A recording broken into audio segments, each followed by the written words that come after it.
Exeter TV. The meeting will be starting shortly. While we wait, let's learn more about Exeter TV. Exeter TV is the town's public and government access channels, available on Comcast channels 98 and 22. Channel 98 is your channel. If you have an idea for a program, want to host your own talk show, or submit a film, we're here to get your content on television. On Channel 22, we bring you live and replay coverage of government meetings and other town updates. A third channel, Blue Hawk Media, is operated by SAU 16 and can be found on Channel 13, with all your school sports, events, and meetings. You can watch Exeter TV online at exeternh.tv, Apple TV, and on Roku. Find us on social media for extra content. Subscribe to our YouTube channel and hit the bell to get notified about live streams and new content. Tune in to our platforms every other Friday to watch the Exeter Biweekly Report with recaps of recent events, updates from town departments, and messages from nonprofits in your area. If you head to our website, exeternh.tv, we invite you to sign up to our newsletter to receive monthly updates about new content, upcoming meetings, and more. We'd like to thank you for taking the time to watch Exeter TV and hope that you tune in to our other content as well.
Thank you for tuning in to Exeter TV.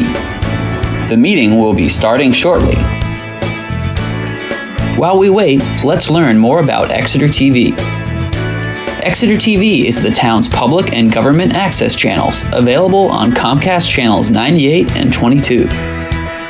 Channel 98 is your channel. If you have an idea for a program, want to host your own talk show, or submit a film, we're here to get your content on television. On Channel 22, we bring you live and replay coverage of government meetings and other town updates. A third channel, Blue Hawk Media, is operated by SAU 16 and can be found on Channel 13, with all your school sports, events, and meetings. You can watch Exeter TV online at exeternh.tv, Apple TV, and on Roku. Find us on social media for extra content. Subscribe to our YouTube channel and hit the bell to get notified about live streams and new content. Tune in to our platforms every other Friday to watch the Exeter Biweekly Report, with recaps of recent events, updates from town departments, and messages from nonprofits in your area. If you head to our website, exeternh.tv, we invite you to sign up to our newsletter to receive monthly updates about new content, upcoming meetings, and more. We'd like to thank you for taking the time to watch Exeter TV and hope that you tune in to our other content as well.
Thank you for tuning in to Exeter TV. The meeting will be starting shortly. While we wait, let's learn more about Exeter TV. Exeter TV is the town's public and government access channels, available on Comcast channels 98 and 22. Channel 98 is your channel. If you have an idea for a program, want to host your own talk show, or submit a film, we're here to get your content on television. On Channel 22, we bring you live and replay coverage of government meetings and other town updates. A third channel, Blue Hawk Media, is operated by SAU 16 and can be found on Channel 13, with all your school sports, events, and meetings. You can watch Exeter TV online at exeternh.tv, Apple TV, and on Roku. Find us on social media for extra content. Subscribe to our YouTube channel and hit the bell to get notified about live streams and new content.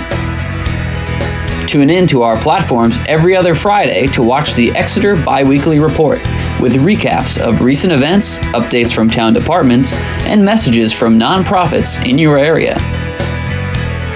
If you head to our website, exeternh.tv, we invite you to sign up to our newsletter to receive monthly updates about new content, upcoming meetings, and more. We'd like to thank you for taking the time to watch Exeter TV and hope that you tune in to our other content as well.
for tuning in to Exeter TV.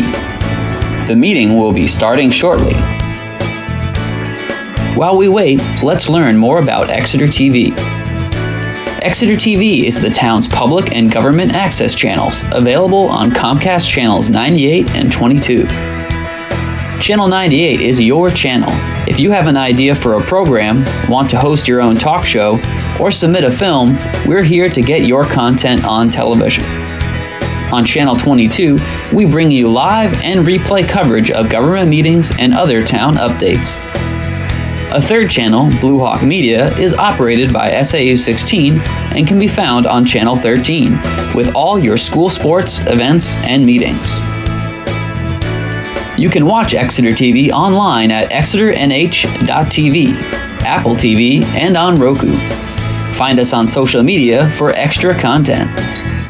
Subscribe to our YouTube channel and hit the bell to get notified about live streams and new content. Tune in to our platforms every other Friday to watch the Exeter Biweekly Report, with recaps of recent events, updates from town departments, and messages from nonprofits in your area. If you head to our website, exeternh.tv, we invite you to sign up to our newsletter to receive monthly updates about new content, upcoming meetings, and more. We'd like to thank you for taking the time to watch Exeter TV and hope that you tune in to our other content as well.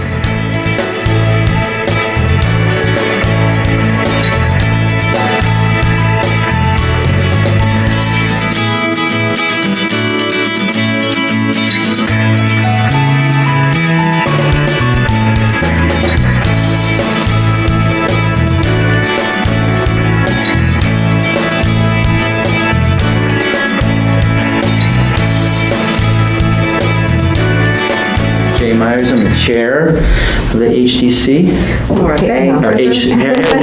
I got HTC on my head. Heritage Commission. Maura Fay, treasurer.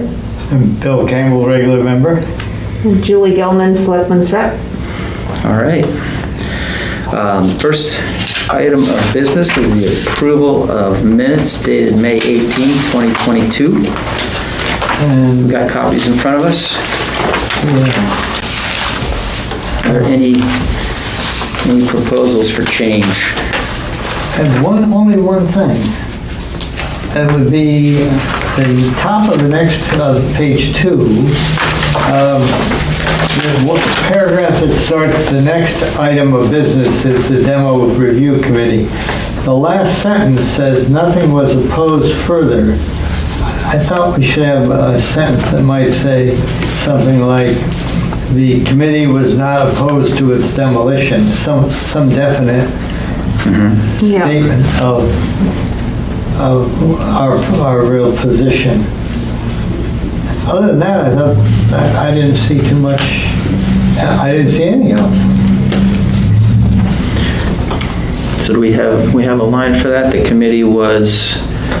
Oh, the committee was not opposed to its demolition or demolition of the structure or something like that. Okay.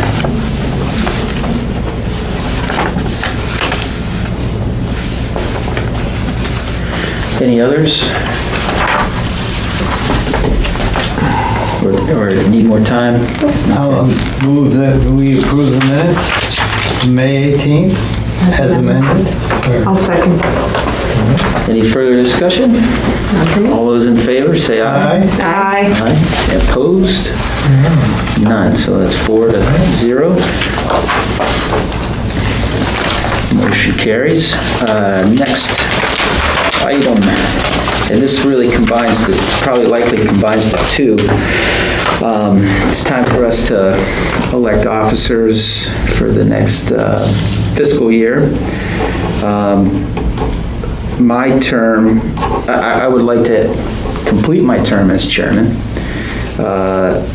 either this term or carry it through till my overall Heritage Commission term is up. I'm questioning whether or not I would renew at that time. So just want to put that out there. Second item here is we have an opportunity we need more folks. We have an opportunity to recruit or inform the public and hopefully increase our numbers, kind of take the burden off those of us who've been carrying the load for a while. And Maury, I think your term is a 2023 term. I think so, yeah. Bill, yours is 2024, I believe. Yeah, I just re-upped. You did, okay.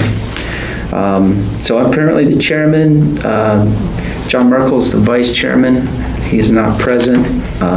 Maura, you're the treasurer, and Pam is the clerk. Any thoughts or nominations for discussion? Well, unfortunately, I think that without Pam and John, that we shouldn't go ahead. We're a few months behind, but so are other committees for this very reason, that we don't have a consistent attendance. And as a select board rep and John Gruder as a planning board rep, we feel that there is a little bit of area for over-influence in the decisions that we make, so would take us out of the mix. I don't know that that's the law, and I will look into that, but I have tended to not be an officer of a board because of that. I don't want to look like I have more influence telling you what I want to do. Yeah, and I think that's fair. So we'll postpone, we need a motion? Motion to table the election? to Next, okay, so moved. Second. Till next Any meeting. further discussion? All those in favor? Aye. Aye. Opposed? None. Okay. And motion carries to table the election of officers till next meeting, in hopes that we have a larger attendance. So in terms of the opportunity that is presented to us to put forward a public service announcement, Pam is requesting our reply by June 22nd. So I'm really soliciting conversation, effort, energy, if there is some need from you all. Well, I am interested in, we're trying to get all of the different boards and commissions that need, well, all of them, to increase participation. Unfortunately, during the closure emergency orders, when we could do remote meetings, we had higher participation, more people were available because they had childcare, which we haven't figured out a way to provide yet. But we cannot do that any longer, so it has to be in person, and there's a limitation then on who feels comfortable having even just a monthly meeting, as we do. So the select board put this on one of the goals, is that we need to do an all boards meeting or a volunteer, what's the word? A volunteer fair, which I had done a number of years ago, and it worked somewhat. We did get a few more people that we had never seen before, which is nice. So one of the things that was suggested, I think actually by Exeter TV, was to do PSAs. And I'm certainly willing to either work with, most of them are recommended to be done by the chair. And I'm certainly willing to work with the chair about what to say, or even be on the screen with you if you want. But I think it's more effective to come from an actual volunteer. Okay. So we will certainly, I think we should certainly do it. And then it's just a matter of scripting and timing when you're available. Yeah, okay. I'm for it as well. I mean, I understood that the chair was to be the point person for this. My interest tonight was to see if there was others that wanted to participate, and then also learn a little bit more about what the select board was promoting for that. But Yeah. some structure and guidelines would be great. Yeah.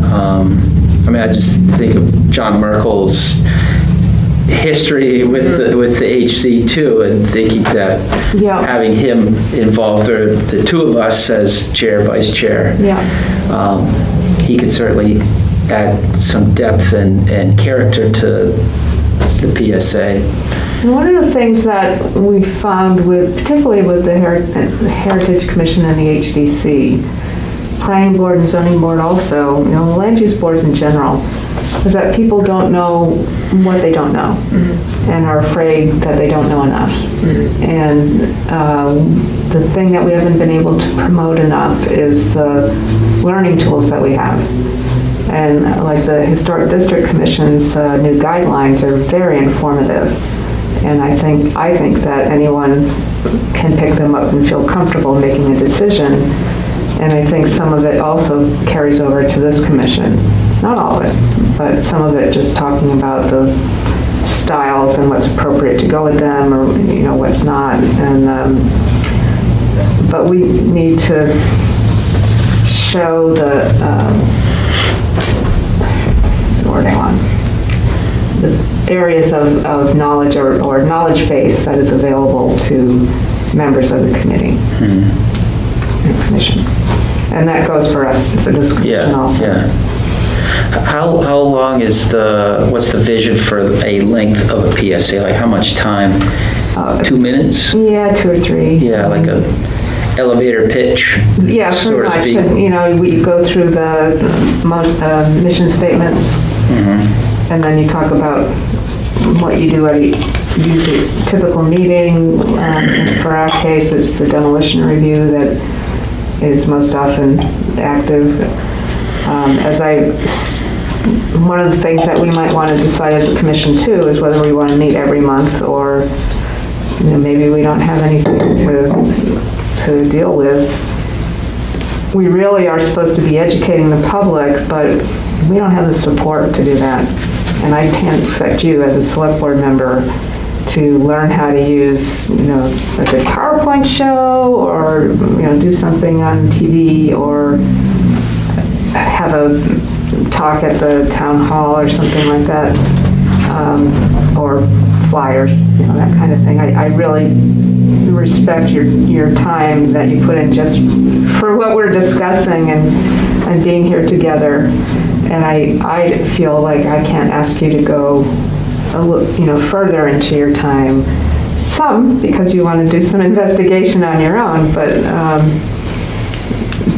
this level of participation, I think, is, or a level where everybody in the world knows that building was built in 1979, and I would love to do a video walking tour. It takes some study, it takes some memorization, it takes some interest in a particular building or someone that lived there. And it's a commitment that some people would be happy to make and some people would find difficult. So that's an aspect that this commission has not been able to accomplish. A little bit in that telling people what we have done and putting it on the website, which people have appreciated the surveys that we've done and posted. And find information. We do have some overlap with the Historical Society, and just to be clear, they are not a town affiliation. They are a separate, nonprofit organization, but they go beyond what we do. They deal with genealogy and artifacts and things like that. So one of the things that we haven't been able to talk about as a commission is really making a master plan for what we want to do or how we want to do something educational, and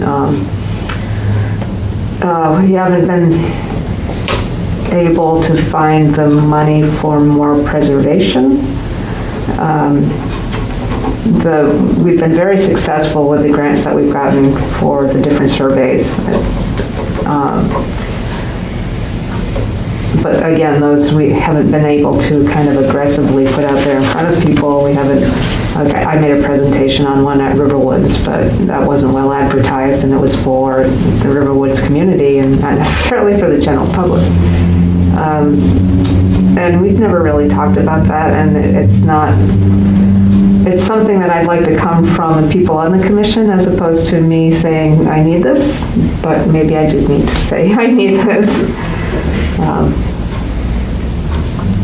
But I think in doing the PSA, we can talk about those kind of positive aspects of what we have available to us, how we can work with either other boards and commissions, or with the Historical Society, with the museum, with people that just know their history of, their home or something like that. So I think that's something that we need to do as a commission, is make our own individual master plan, because we're not really mentioned in the town master plan at all. And in fact, the staffing still says to be determined. And that's a drawback. There are people here that are really good at organizing an event, advertising an event, but we don't have access to them. So that was one of my goals. So I think the PSA is a good opportunity to, maybe we'll go even longer than 2 or 3 minutes, just to, put on the screen some of the things that we've done, or where to find it, some of the tools that we can take advantage of. One of the things that, do we have the CLG grants on here? No. This year, the Division of Historical Resources has offered a mini grant for membership to the National Association of Preservation Commissions, which we had, I think, before either of any of you who were on this commission had come in for a weekend to show us how to make decisions for the appropriate treatment of, it was for the HDC and the Heritage Commission, but how to run a meeting, how to make decisions on the appropriateness of either demolition or addition or something like that. And it was a great weekend, and the membership to the group is national. They have a newsletter. They have so many learning opportunities. So this mini grant from the DHR is to pay for the membership dues, and I've applied for that. And if we get the membership, then everybody on the commission gets the emails instead of just me passing them on to you, which is, falls off my desk sometimes. So there's that one thing that was good. We haven't paid the dues yet, Maura, so we may need your need to sign signature something. on a check, but we've been able to do it through the regular budget. So, and then this one being a reimbursement kind of thing, I don't think we'll need your signature. Okay. And then further on into the certified local government, we had talked about doing either resurveying the downtown because it's changed so much. It was recommended to me by a preservation planner that we not touch that because it just opens the whole thing up again for reinterpretation. So I agreed with that. So then the other thing that we had talked about here and at the HDC was doing a sort of mini survey of buildings in historic districts that just show the character defining features. And this would be an educational tool that would be good for both bodies. And our town planner had an example from work he did like that in his previous position in another town. And it was encouraged by the Division of Historical Resources, although probably not for the money that we would need. And the consultants. It was a question of whether or not there was still a consultant that would do that kind of work. It got to be too late in the time available that we weren't meeting, the HDC had no applications, so they weren't meeting. We weren't meeting just because of the time, the timing of it. So the town planner and I decided it was crunch time, and neither of us really had the time to fill out. They've added a new part of it, which is to. It wasn't just identifying the budget. You had to be more specific about the budget than we had to be in the past. but you had to get quotes from planners, and we just didn't have the time to do that. And neither of us had read down the whole application because it's new, and we thought we already knew what the application process was. So when we did, it was like, oh, gosh, it's, it's too late. And then that's, I'll take full credit for not doing that. And so we're not going for a grant this year, except for that membership grant. So just to make sure I caught some of that, the one thing was the mini grant for memberships. The one other thing was about the idea, proposal to resurvey downtown, but that was kind of... And it was recommended by professionals to not do that. Yeah, and so that was, and then... Because I called a few to get quotes, and they all said, don't do that. And then I think, I'm recalling from the minutes of last meeting, you brought up about the mini survey of architectural characteristics and defining features and having missed that deadline. Is there a need to prepare for the next deadline cycle with some photos now, or steps to... What we have right now is the examples from our town planner of the work that he had done previously and has been very successful, and the DHR really liked it. So so we have that. We could flesh it out a little bit more to suit Exeter as opposed to Somersworth. Yeah. And then defining the area that we want to do that in. Most of the HDC applications come from High Street. That's where a lot more change and additions have been happening than downtown. But for our purposes, it would be an educational tool to, for people to compare what is here to what we're looking at to request for demolition. Excuse me. So we do have examples, and the DHR's cycle has changed so that it used to be that we would put in our proposal in November. We'd be accepted, the grant would be accepted in December, but we couldn't expend the matching funds until we had the budget approved in March. And the project had to be done by the next November for the DHR to finish out their books. Yeah. So instead of having a year to do the project, you only had 9 months or less. Yeah. They've changed it now so that the cycle opens up they give you a lot of notice in January. Letters of intent are due in February, and then the application is actually due in April, I think, which does give us time to read the whole thing and get pricing from people. But it's a 2-year cycle now to spend the money. Okay. So we don't have to rush about when town meeting is and when the finish date is. So, and that's money that we accept, that the state accepts from the federal government.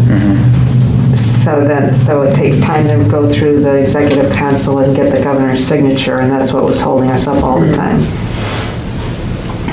So now with they've figured out how to do it for towns that have town meetings. Like all of our towns. Well, cities can do it, but towns can't. Yeah. So this example document from the town planner, is that a hard copy or electronic? Is that something we can look at? Yeah. Start I can thinking about? send it to you all. We can have it at the next meeting. Okay. To discuss. Those dates are going to come up fast. I think if it's important enough for us to consider, then and get a vision for, we could really start getting rolling with it. In the fall, so that we're not crunching ourselves for time in the spring. It just, and I say that because we put, as we'll look later in the agenda, we put a lot of work into the neighborhood heritage area, and time goes quickly, and all of a sudden, several months go by, and you're like, oh my gosh, we still have yet to complete this item. So I'd like to. I know you brought this up last meeting, and now again, and I think we got to start thinking about moving forward. And the other thing too is for this body to look at what I was wishing for the HDC and seeing if we need to modify it or if it's sufficient to, or you feel like it's educational enough to work for this body.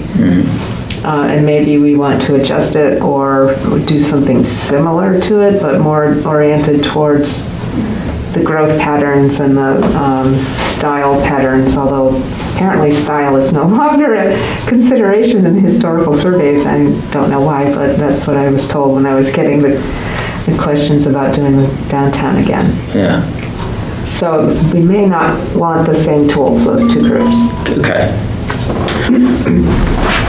Similar but different. Yeah, so we might end up having a meeting, a combined meeting, or one of us goes to the HDC to have this discussion. Yeah.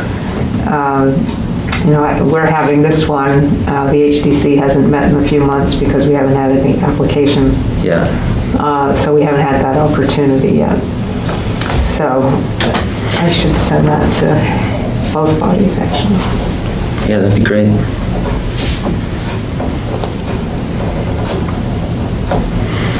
We'll just make sure we get that. I'll make sure I get that on the agenda for next month as well.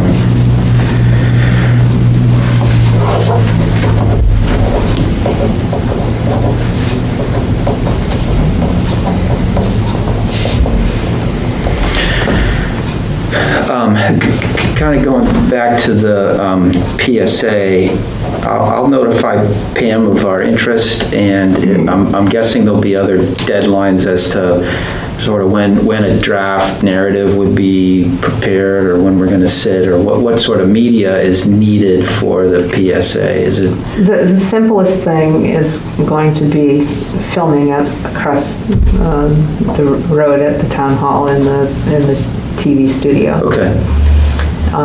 We can prepare a script, which is, make you more comfortable to do it. You can wing it if you want to. Excuse me. But with the changeover of people, the volunteer time being through April 31st, we have some time to, I would like to see it out by January. Okay. So, yeah, so that's a longer time frame than I was envisioning. June 22nd is right around the corner. That's just interest, right? Yes. And then get this out by the end of, by January. Sooner the better, but at least by then. Okay, so That might be a good time, actually, because by the time people apply and it's April. Yeah. Right. Following Jay's comment that time flies fast. I'm planning stuff already for next year, so it happens quickly. All right. I wonder too, in that effort, if it's worthwhile for us, maybe just as a group, or whether the town itself wants to develop just a flyer that says, town boards and committees are looking for volunteers, and put it in place. Are there like community rooms in I'm thinking of like the 55 plus, communities, like the Sterling Hill or the new one over on Epping Road, where like folks may be new to town and they may be retired and they may have some time to commit. Well, I'll tell you, we do get a lot of volunteers from people who have newly moved to Exeter for retirement. Yeah. And they still want to participate. And it's been great with all of those different communities. Yeah, I think that would be a really nice way to sort of try to target. I'm thinking there's even there's a couple of big apartment sort of complexes off of Epping Road too, where like maybe they've got a community bulletin board that we could post something on. Yeah, that's true. Yeah, some of the homeowners associations have the same kind of thing. Yeah. Or an email, Right. Facebook page or something. Yeah, between now and when these PSAs come out, that's a good idea. I was thinking these were coming out a lot sooner, but Well, like I said, this is better. Yeah. Particularly because we are bare bones. yeah, right? Oh, yeah. Okay, we'll start. But that'd be another agenda item, just to get the wheels moving in that direction. Okay. Anything else on those, on the PSA, and Julie, you really filled us in on probably a good deal of what you might say about the select board. Was there anything more coming from the select board that we should know? Not yet. It's really just a priority right now is to make volunteering attractive. What we do and why we do it. Just, like I said, people are kind of scared of what they don't know. Yeah. And we have to show them where they can find out, what they can find to feel more comfortable.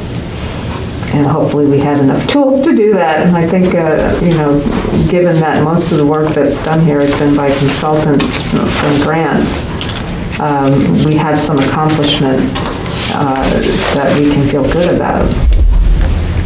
It's the other aspects, like I said, the educational, doing a lecture at the town hall or something like that. That I feel like I just can't, unless somebody else brings it up. I don't think that I can ask the volunteers to do something that big.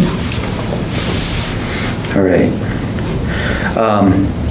All right, so I think that takes us into the next agenda item, which is summary draft, and essentially it's to memorialize the work that we did. I mean, I don't mean like in a negative way, but I mean to put onto paper the effort that went into and behind the neighborhood heritage district. It would be an artifact for other bodies to pick up and see what work was done. And if this ever moves forward, it's a blueprint design, whether residents in that area decided maybe their interest is changing or there's some turnover over time. Or another area. Or in another area. I mean, the document is very informative. So, I mean, in terms of home ownership and history, what we have on the webpage and on our site is a resource.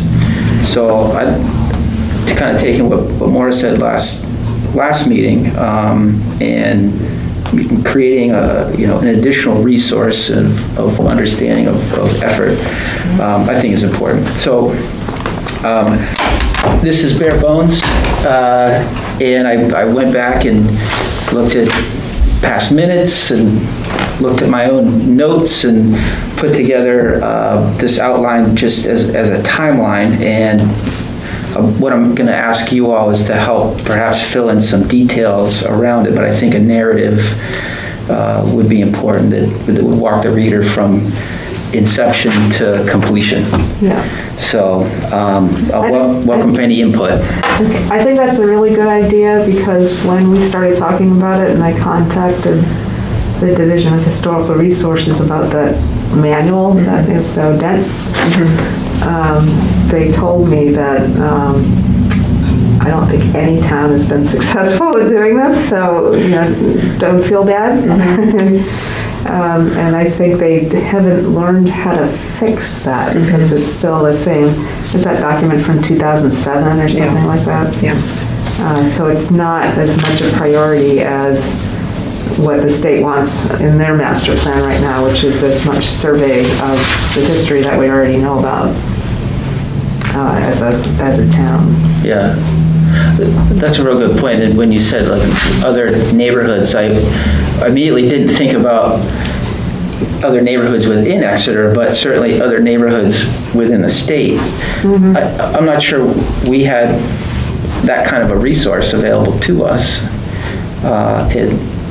Perhaps if we had, we would learn. We may have learned some different ways to attempt this. So I like the idea. Yeah, we didn't really have that. I don't know what documentation the DHR has about the trials and tribulations of other towns. Exactly.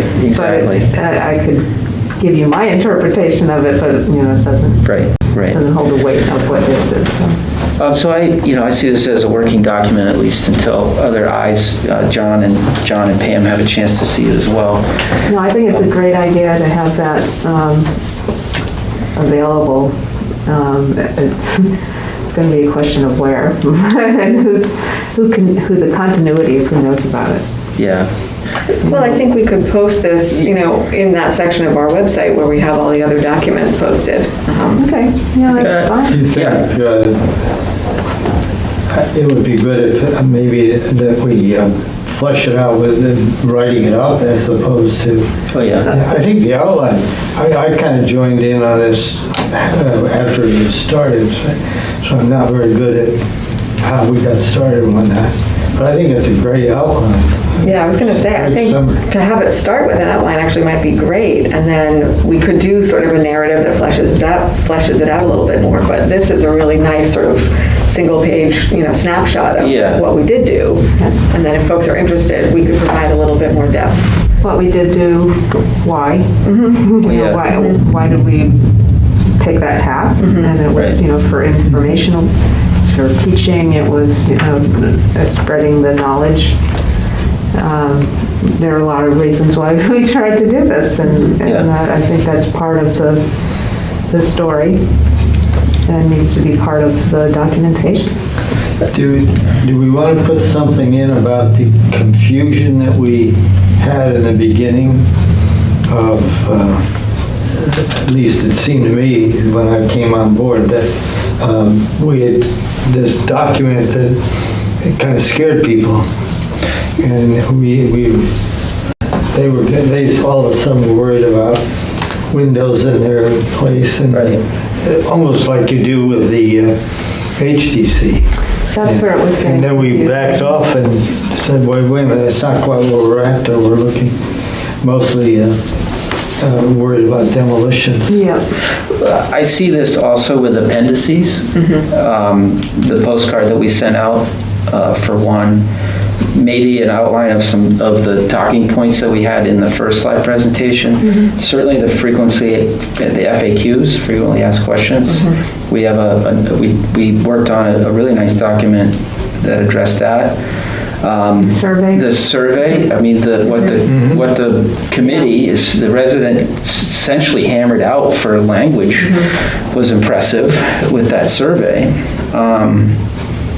And some of the trials and tribulations are captured in the minutes. I mean, we had folks coming to meetings, and their opinions and input were recorded in that way. So I don't know if we could really get into the weeds sort of later on in this design. But then, what was the letter that we put out for the final vote? I mean, what was the language in that? I mean, I think all those are appendices that would go in addition to this narrative.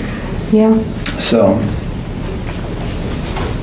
all right. Yeah, I think that would be a wonderful thing to be able to pull together.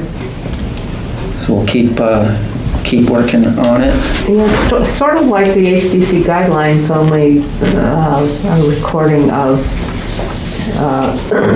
actions taken as opposed to actions to do. Yeah. Yeah, okay. All right. So this is a good start then. Yeah. Appreciate your input and feedback. We'll keep this as an agenda item, and once John and Pam have a chance to see and hear what we've discussed here tonight anyway, we'll keep that moving forward.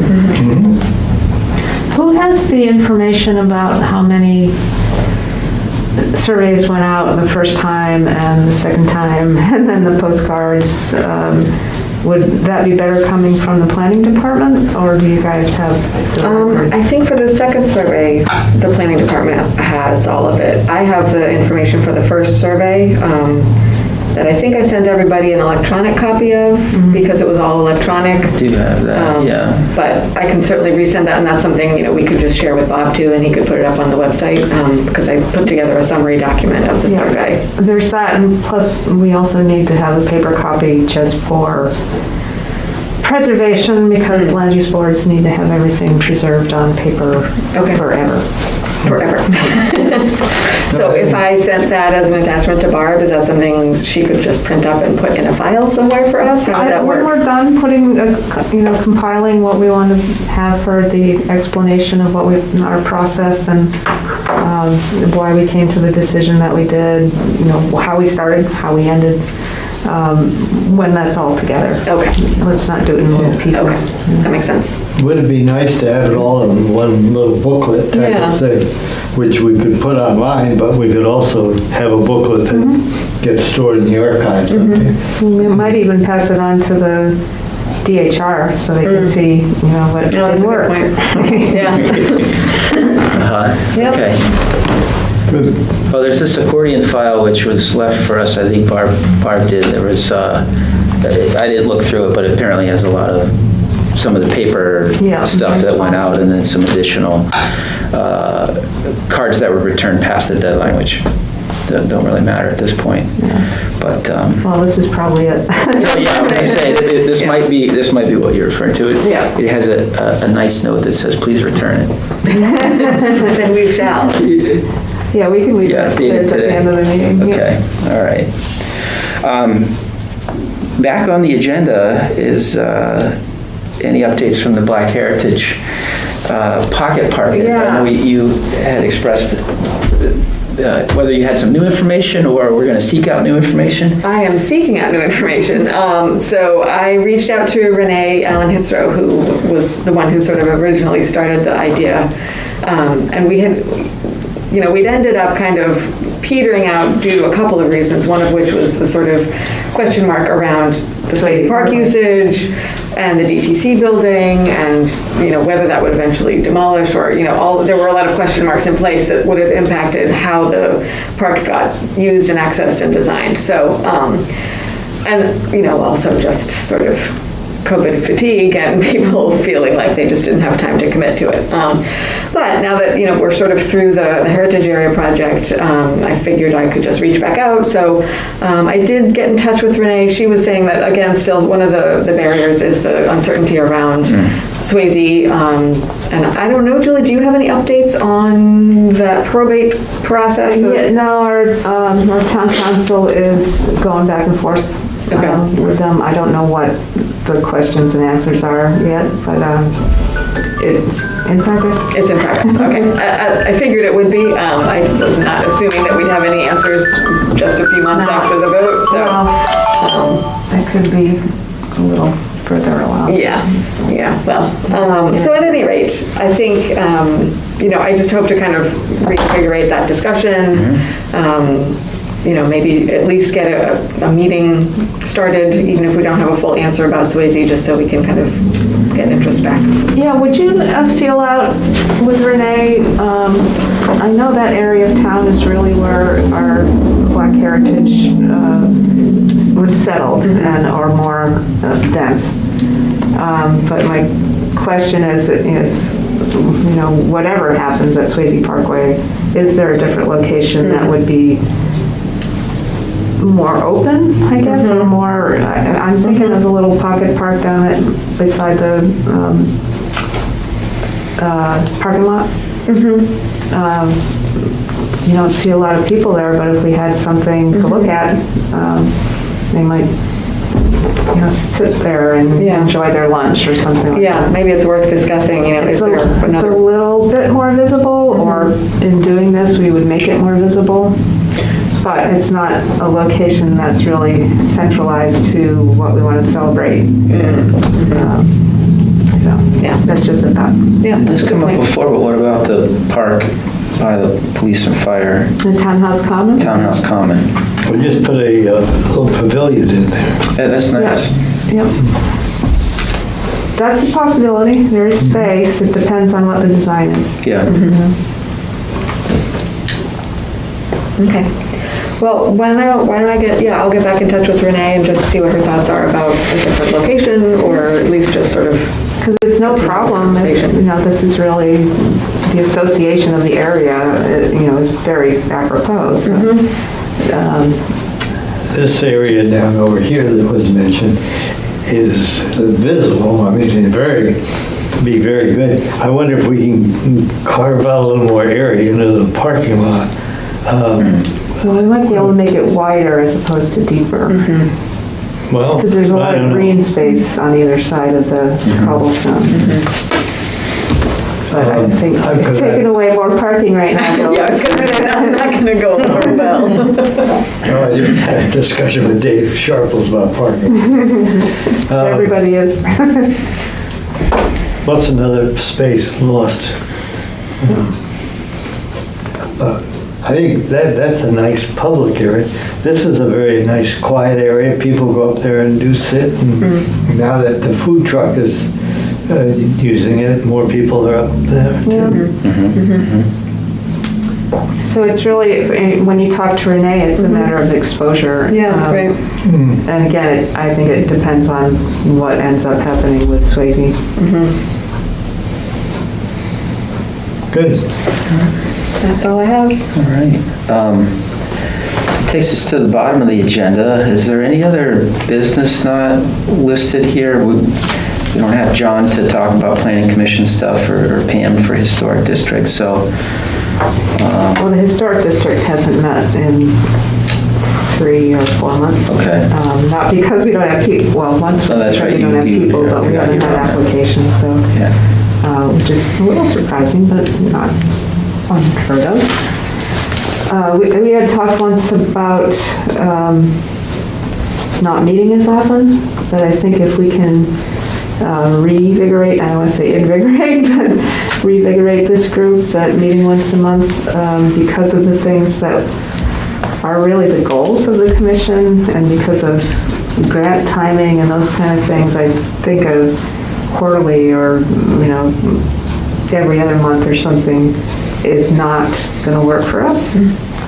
But, I would all like your input about, is it difficult to meet every month? Is it, do you see that we can do projects without meeting as often? Yeah, I didn't really give that much thought until now. I guess I've been dialed into a monthly meeting, and I would agree that what we're talking about and attempting to do might be harder if we weren't meeting as often. Yeah. I'd like to have it on there as regular meeting, and I'd rather if nothing is ready or we don't have anything to talk about, canceling is. Yeah, we've done that. Yeah. So it's really kind of a monthly as needed. I'd rather kind of count on it rather than say, well, or if we postpone something, say, well, we won't take it up for another 2 weeks, like an election of officers. Yeah. If we're meeting every 2 months, I mean, Right. it would be into July. Well, it's going to be into July. Be in August. Right, exactly. And With that said, does anybody have any conflicts with July's scheduled meeting? I don't think not so. at this point. Yeah, I don't think I have It's my either. priority, so. Okay, so we'll keep it as planned for July, and Would that be the 20th? I think that's the 3rd.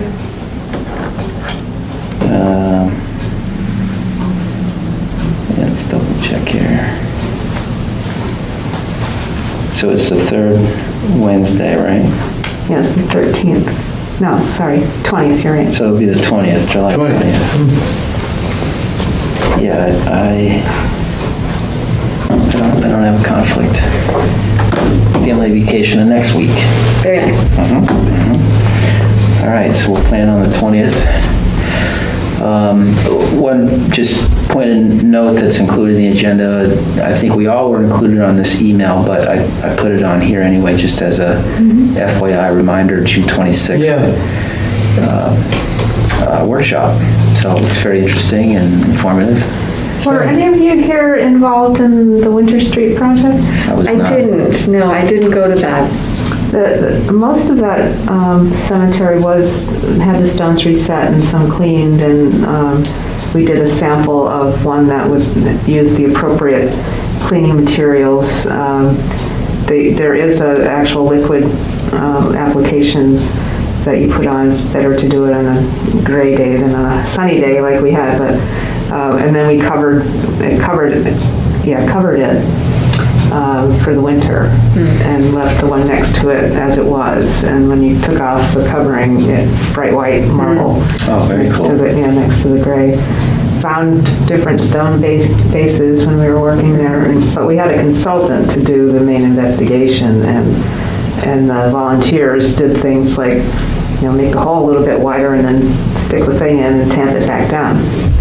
This sounds similar, that it's for our hands-on kind of work. And I think that after that experience at Winter Street, we still have, I think we did 2/3 of it. There's still some work to be done that we can organize that kind of project. And, we have, I think, the budget for the chemicals if we need it.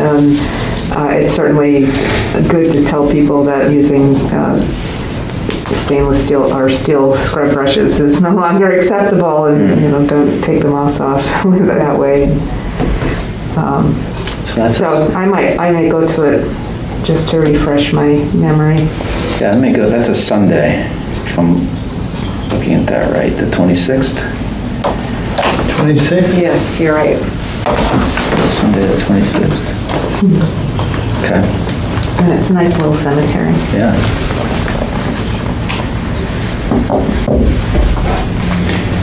All right. If there's nothing additional to add to the agenda or discussion, I'll entertain a motion to adjourn. So moved. Second. All those in favor? Aye. Aye.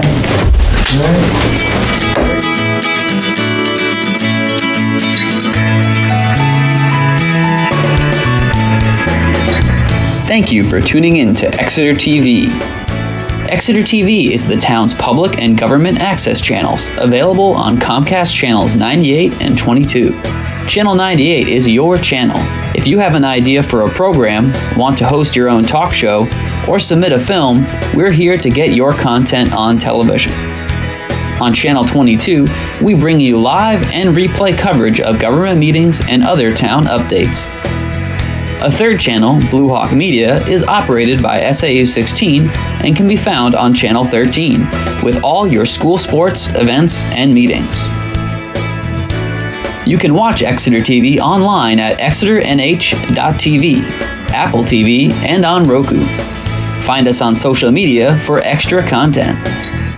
Subscribe to our YouTube channel and hit the bell to get notified about live streams and new content. Tune in to our platforms every other Friday to watch the Exeter Biweekly Report, with recaps of recent events, updates from town departments, and messages from nonprofits in your area. If you head to our website, exeternh.tv, we invite you to sign up to our newsletter to receive monthly updates about new content, upcoming meetings, and more. We'd like to thank you for taking the time to watch Exeter TV and hope that